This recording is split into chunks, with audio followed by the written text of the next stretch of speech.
여러분 안녕하십니까? 오늘도 참으로 좋은 날입니다. 하나님의 기쁨을 넘치도록 부어주시기를 바랍니다. 저는 오늘 말씀을 간직하는 방법이란 제목으로 여러분과 함께 은혜를 나누고자 합니다. 본문 말씀은 구약 성경 여호수아 1장 8절입니다. 이 율법책을 내 입에서 떠나지 말게 하며 주야로 그것을 묵상하여 그 가운데 기록한 대로 다 지켜 행하라. 그리하면 내 길이 평탄하게 될 것이라. 내가 형통하리라. 하나님의 말씀은 위대한 권능이 있습니다. 그 말씀으로 하나님께서는 천지와 만물을 지으셨습니다. 우리가 그 말씀을 듣고 믿을 때 죄사함을 받고 구원을 얻습니다. 하나님의 말씀은 생명의 근원이요 복의 근원이 되는 것입니다. 오늘 본문은 우리가 하나님의 말씀을 끊임없이 묵상하고 실천할 때 형통한 복이 임한다고 말씀하고 있습니다. 그러므로 이 시간에는 하나님의 말씀을 효과적으로 배우고 생활에 적용하기 위한 방법에 대해 살펴보고자 합니다. 먼저 우리는 하나님의 말씀을 잘 새겨들어야 합니다. 성경 로마서 10장 17절에 그러므로 믿음은 들음에서 나며 들음은 그리스도의 말씀으로 말미암았느니라고 했습니다.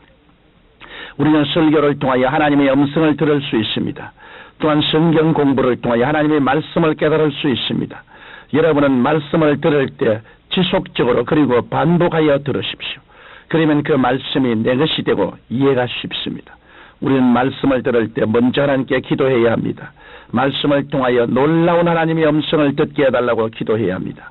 그러면 어려운 말씀이 쉬운 말씀으로 지식의 말씀이 믿음의 말씀으로 여러분에게 다가올 것입니다.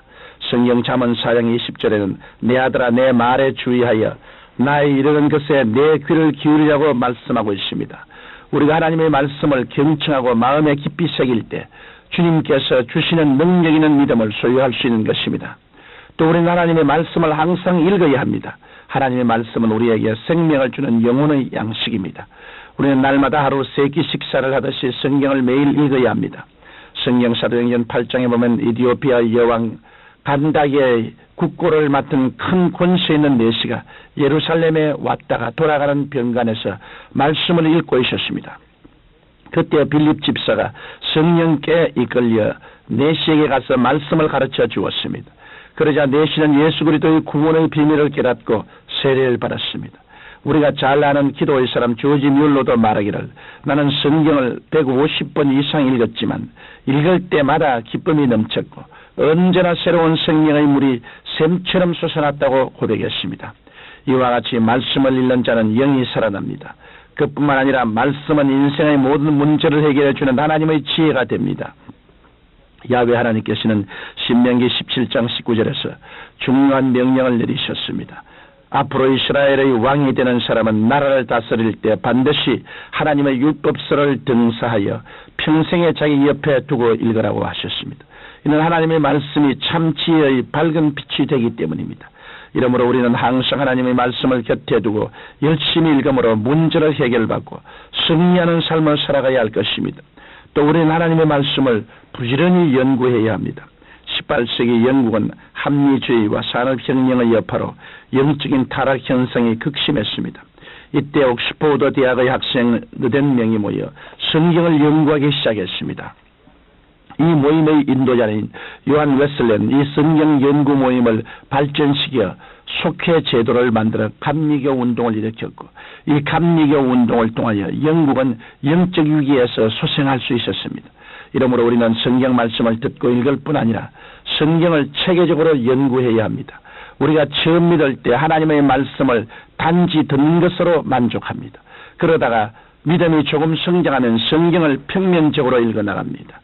그러나 우리의 신앙이 더욱 장성해지면 성경 깊숙한 것까지도 관심을 갖게 됩니다.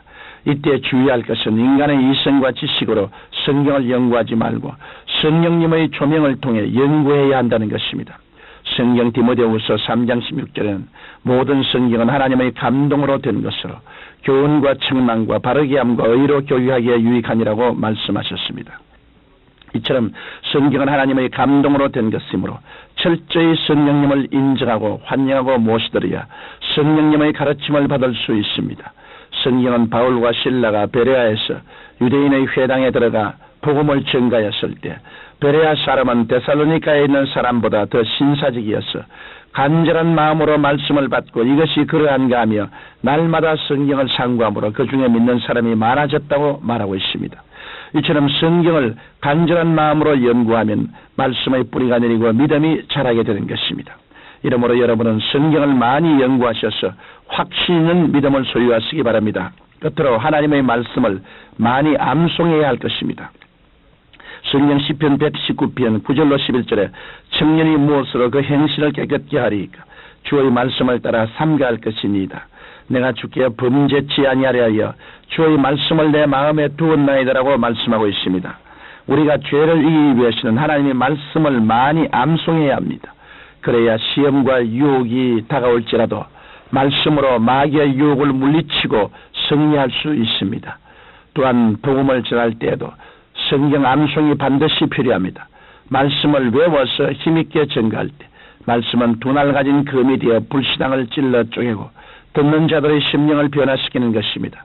그러므로 여러분은 할 수 있는 대로 성경 말씀을 많이 암송하시기 바랍니다. 나아가 말씀이 생활 속에 살아 역사할 수 있도록 적용하고 실천하는 삶이 되어야 하겠습니다.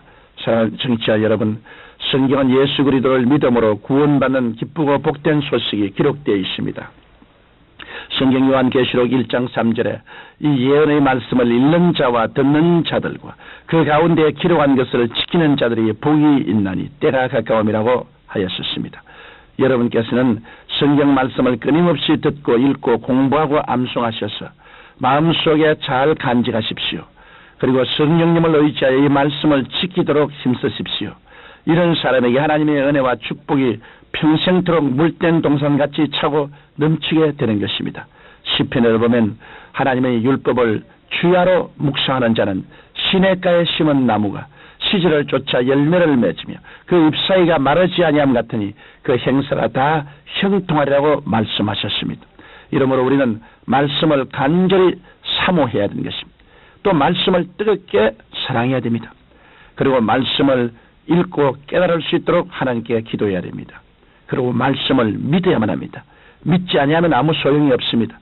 그리고 말씀을 실천해야 됩니다. 우리의 생활 가운데 말씀이 유기되어 나타날 수 있도록 실천해야 되는 것입니다. 그리고 우리가 말씀을 주신 하나님께 정말 감사의 기도를 드려야 됩니다.